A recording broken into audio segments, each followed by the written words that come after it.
My father had been gone for less than 48 hours when my sister-in-law leaned toward me and whispered, "So, we should talk about the money." We were still dressed in black. The office flowers hadn't even wilted yet. Around us, coworkers spoke in hushed voices, sharing memories of the man who built an $800 million company from the ground up. Some of them had cried at the funeral, some were still crying now, but Emily wasn't mourning. She was calculating. She smiled like this was a casual family discussion, like my father's death had simply cleared a scheduling conflict. "Daniel will take over," she said softly. "It's what everyone expects." I nodded. I said nothing, because arguing would have warned her. And what Emily didn't realize, what none of them realized, was that my father had already decided who would own everything, long before she ever made her move. The funeral ended the way funerals always do, slowly, painfully, and without answers. People lingered. No one wanted to be the first to leave. My father had been more than a CEO to them. He was the kind of man who remembered birthdays, who showed up at warehouses at dawn, who knew the names of people others called replaceable. I stood near the back, hands folded, listening as coworkers shared quiet memories. He saved my job during the recession. He paid for my daughter's surgery. He believed in me when no one else did. Then I noticed Emily. She wasn't listening. She was scanning the room.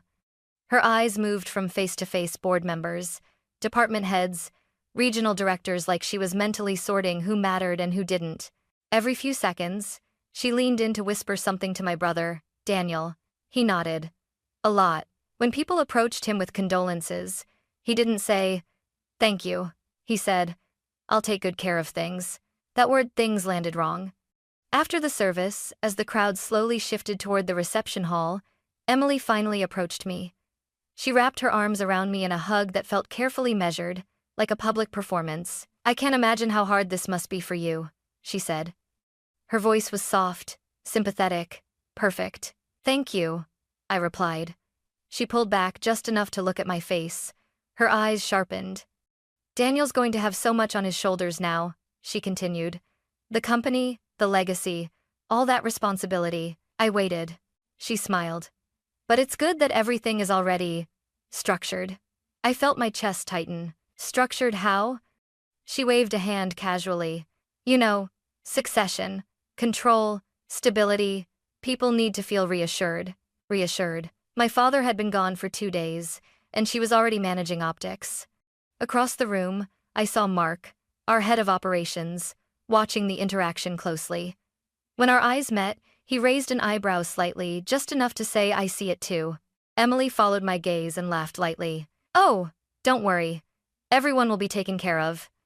Then she lowered her voice. "Of course, not everyone needs to stay involved at the same level." There it was, the unspoken line. I took a slow breath. "What do you mean?" She tilted her head, studying me like a puzzle she'd already solved. "You've always been so good behind the scenes," she said. "Details, organization, support roles." Support roles. Daniel finally spoke up. "Emily just means you don't have to stress anymore, Sarah. You've done enough." I looked at my brother, really looked at him. His black suit was tailored perfectly, his posture confident. But his eyes kept darting toward Emily, as if waiting for cues. "I'm not stressed," I said evenly. Emily's smile tightened. "That's good. Because things will move fast now." She gestured toward a small group of executives standing near the windows. "We're having a private meeting tomorrow morning. Just family and leadership." "Family," I repeated. She nodded. "Of course."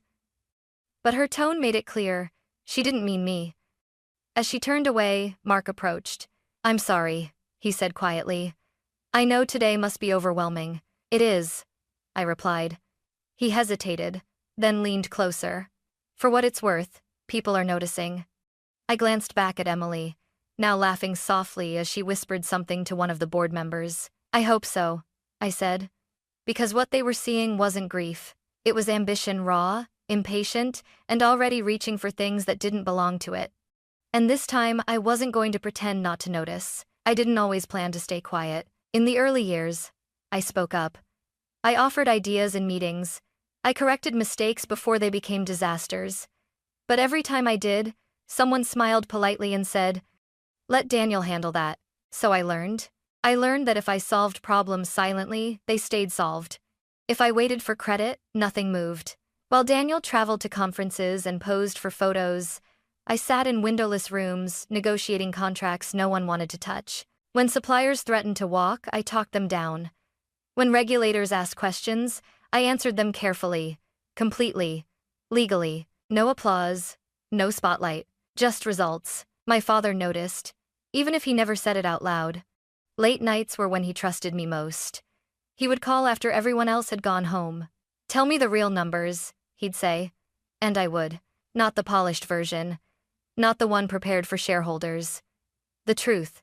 Sometimes he would sigh and say, "I don't know what I'd do without you." I held on to those words longer than I should have, because outside his office, the narrative was different. Emily once laughed during a company dinner and said, "Sarah's the one who keeps everything tidy." I'd fall apart without her spreadsheets. People chuckled. I smiled. Daniel never corrected her. At first, I told myself it didn't matter. Titles were temporary. Impact was permanent. I believed that if I kept the company safe, the company would keep me safe too. That belief cracked the morning after the funeral. I arrived early, like always. The building was quiet, the kind of quiet that feels heavier after loss. I poured myself coffee and opened my inbox. There were emails I hadn't been copied on. Calendar invites marked private. Documents flagged executive only. I scrolled, my stomach tightening. When Daniel and Emily arrived, they walked past my desk like I wasn't there. "Morning," I said. Daniel hesitated, then nodded. "Hey." Emily didn't even look at me. I followed them into the conference room anyway. I took my usual seat, opened my notebook, and waited. Emily cleared her throat. "Before we begin," she said, "we've decided to streamline communication during this transition." She slid a printed list across the table. Names, departments, access levels. My name was there, but lower than it had ever been. "Support functions will report upward," she continued. "This will help reduce confusion." Reduce confusion. I raised my hand slightly. "Is legal aware of these changes?" Emily smiled without warmth. "They will be." Daniel shifted uncomfortably. "Sarah, you don't have to worry about this stuff anymore." I looked at him. "This is my stuff." He opened his mouth, then closed it again. Emily leaned forward. "You've done great work," she said slowly, like explaining something to a child. "But leadership needs vision, presence, confidence, confidence." The room felt smaller, warmer, like the air had been quietly rearranged without my consent. I nodded once. "If that's how you want to proceed." Emily exhaled, relieved. "I knew you'd understand." But what she mistook for understanding was calculation. That afternoon, Mark stopped by my office again. He didn't sit. "They're locking people out," he said. "Finance, legal, even it." I closed my laptop. "Then they're moving faster than I thought. Should we be worried?" I thought of my father, of his late-night calls, of the envelope he'd pressed into my hand years ago and told me never to open unless I had to. "Yes," I said quietly, "but not for the reason they think." Because while Emily was busy rearranging chairs, she hadn't realized something fundamental.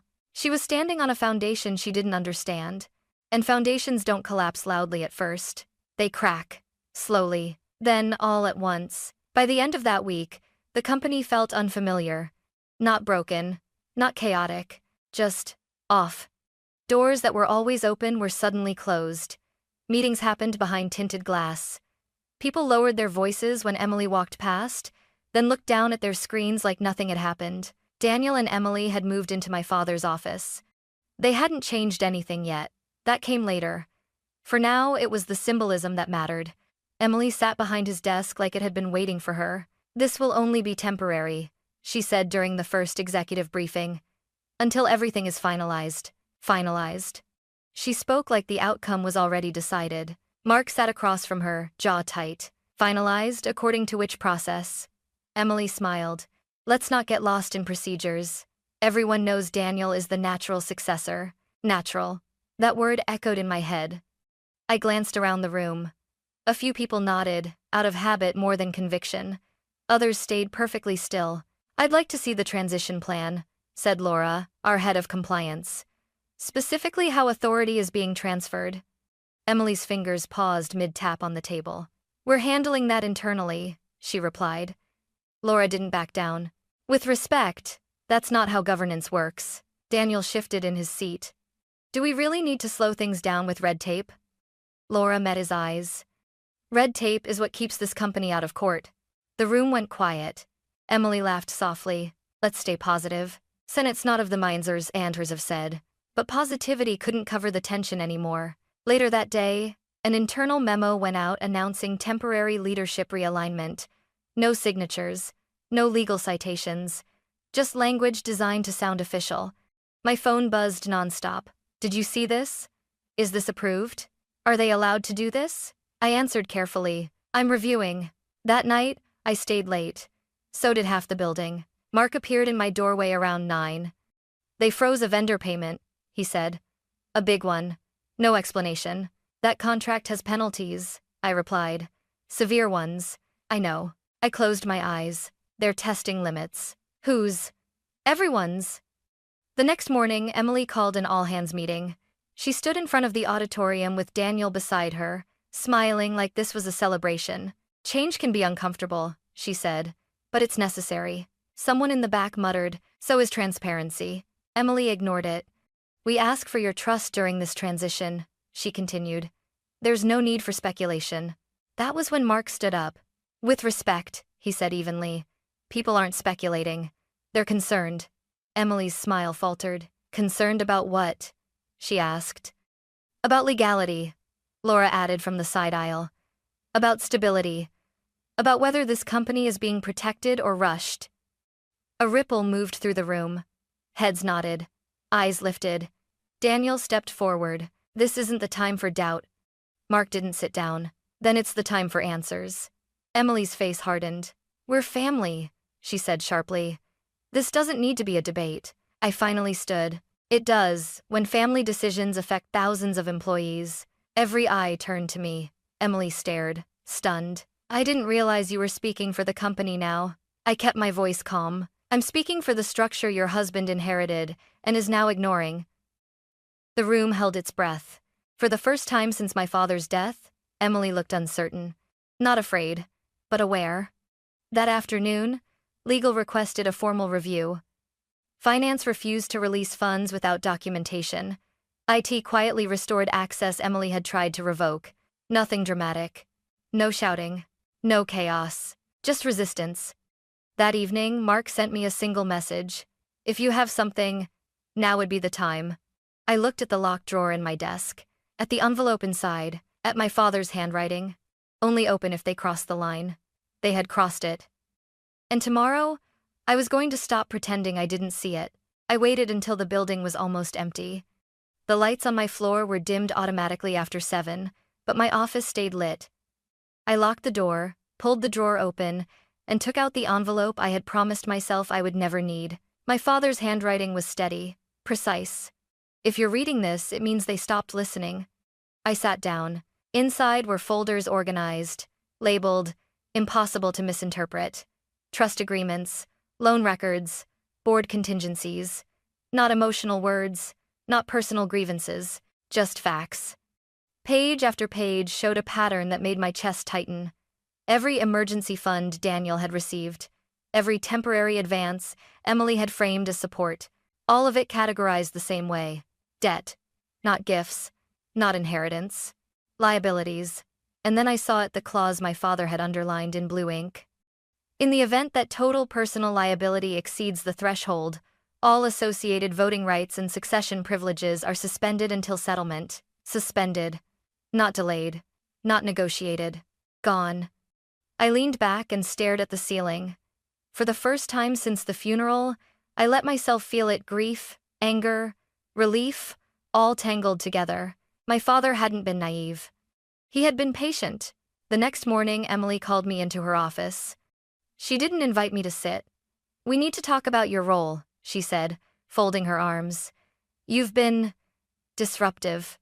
I nodded. I've been careful, she scoffed. You're encouraging doubt. That's dangerous in a transition. What's dangerous, I replied evenly, is bypassing governance. Her eyes flashed. Daniel is the heir. He's the son, I corrected. Those aren't the same thing. She stepped closer.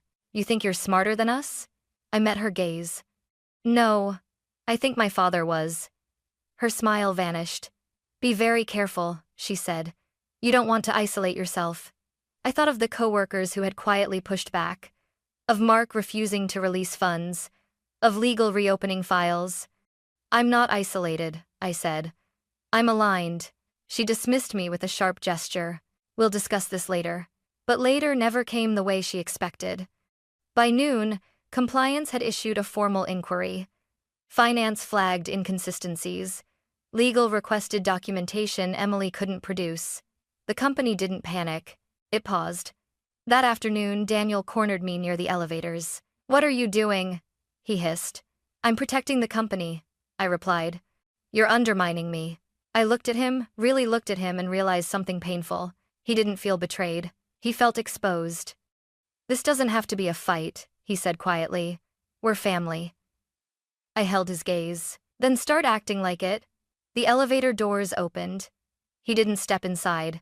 By the end of the day, the board scheduled an emergency session for Monday morning.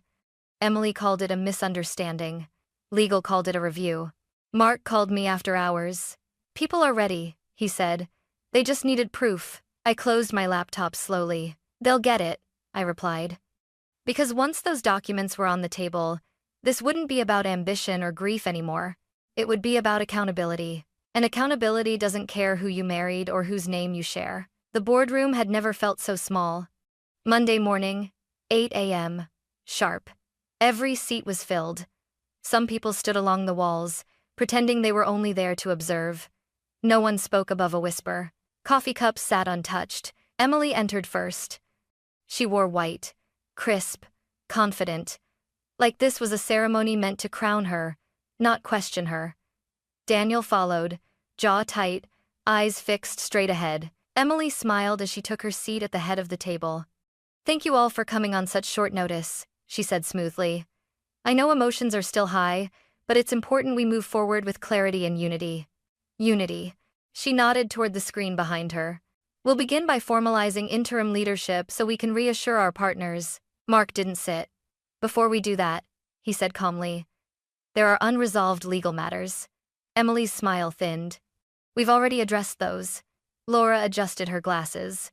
No, you haven't.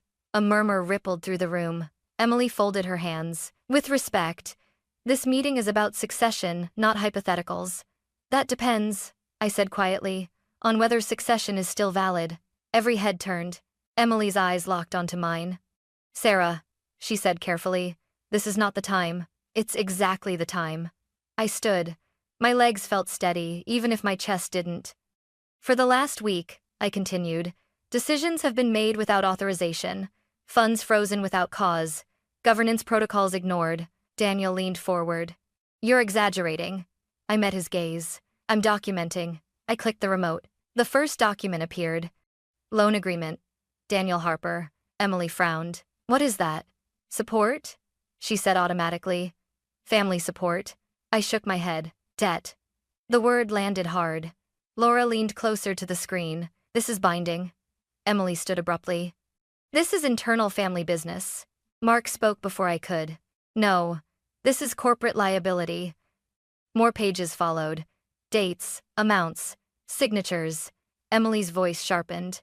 You're twisting things. I kept going. Clause 14, I said. Voting rights suspended once liability exceeds threshold. Silence. Daniel's face drained of color. That's not... You signed it, Laura said softly. Multiple times. The room felt heavy. Like oxygen had been removed without warning. Emily laughed once short, strained. You expect us to believe this was planned? Yes, I said. Her eyes burned. So, this is your play? You waited until he was gone? I felt something break open in my chest, not rage, but resolve. No, I replied. He waited until you showed him who you were. Mark exhaled slowly. According to these records, the threshold was exceeded months ago. One of the regional directors spoke up, voice shaking. So, authority never transferred? Laura nodded. Correct. Emily looked around the room, searching for support. She found none. Daniel finally spoke, barely audible. What does this mean?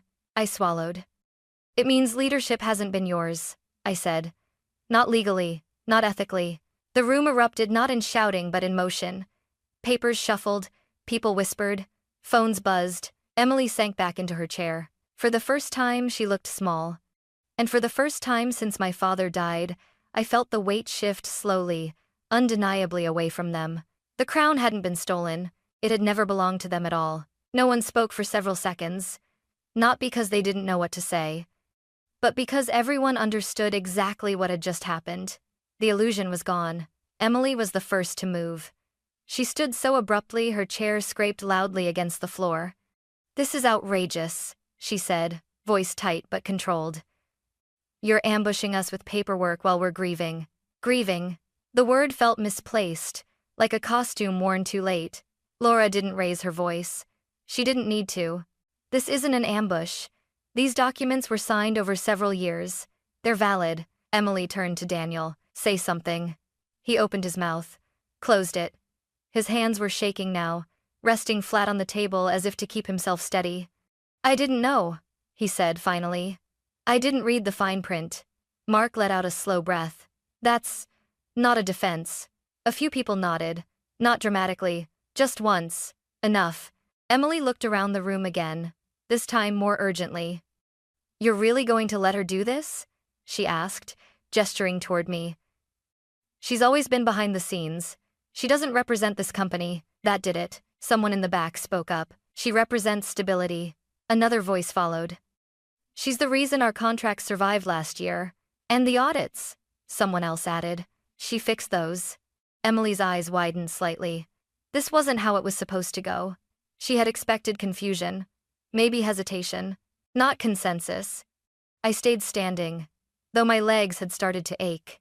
"I never wanted this to be public," I said. "But decisions were being made that put people's jobs and the company's future at risk." Daniel finally looked at me, really looked at me. "You could have warned us." "I did," I replied quietly. "You didn't listen." Laura cleared her throat. "The board needs to determine next steps." Emily straightened, grasping at control. "Yes, exactly. Let's vote." A murmur moved through the room again. Mark shook his head. "There's nothing to vote on until authority is clarified." Laura nodded.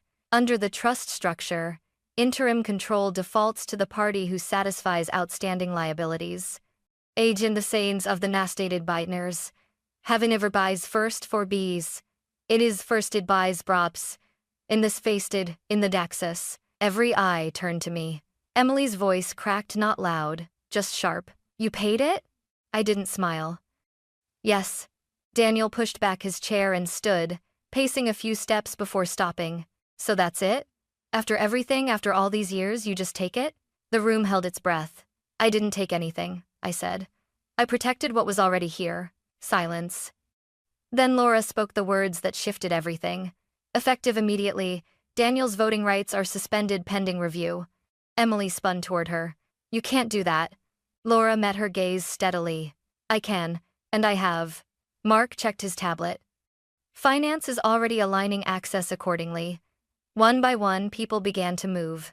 Phones out, notes taken, systems adjusted. No applause, no celebration, just momentum. Emily sank back into her chair slowly, like the strength had drained from her all at once. She looked at Daniel, searching for reassurance. He had none to give.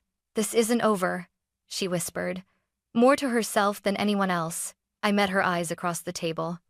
"You're right," I said gently, "but it's no longer yours to decide." The meeting adjourned without ceremony. As people filed out, several paused near me not to congratulate, but to nod, to say, quietly, "Thank you." When the room finally emptied, Mark stayed behind. He looked at the empty chair at the head of the table. "You okay?"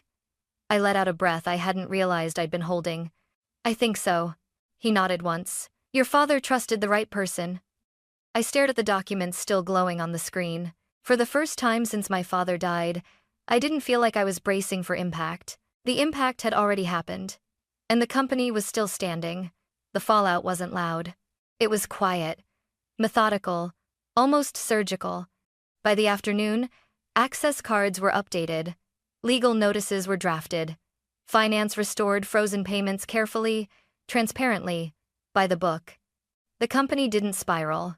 It stabilized. Emily didn't come back to the office. Daniel did, but he stayed in the hallway, pacing, phone pressed to his ear, voice low and strained. When he finally saw me, he stopped. "Can we talk?" he asked. "Not now. Not please. Just talk." We stepped into an empty conference room. The glass walls felt exposed, like nothing was private anymore. "I didn't know," he said again. "About the loans, about the clauses." I folded my arms not defensively, just to ground myself. "You signed them."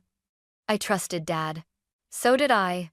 He looked away. "Emily says this is a betrayal." I held his gaze. Emily thought control was automatic. He exhaled sharply. "She's furious." "I know. She says you planned this for years."